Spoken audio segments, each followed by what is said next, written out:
بنی اسرائیل میں ایک گنہگار نوجوان تھا. لوگوں نے دھکا مار کر اسے گاؤں سے نکال دیا. موت کی آہٹ اس نے سنی اور اس نے ایک جملہ کہا کہ اے اللہ، تیرے پاس آنے کا وقت آ گیا ہے. لوگوں نے مجھے چھوڑ دیا ہے، تو مجھے مت چھوڑ، تو مجھے معاف کر دے. اور جان اس کی نکل گئی.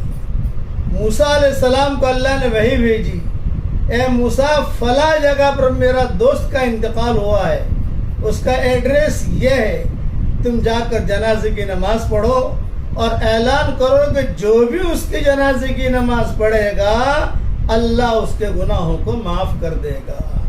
اللہ بہت بڑا کریم ہے، اس لیے آدمی موت کے وقت بھی استغفار کرتا رہے. اللہ تعالی ہم سب کا خاتمہ بالخیر فرمائے. آمین.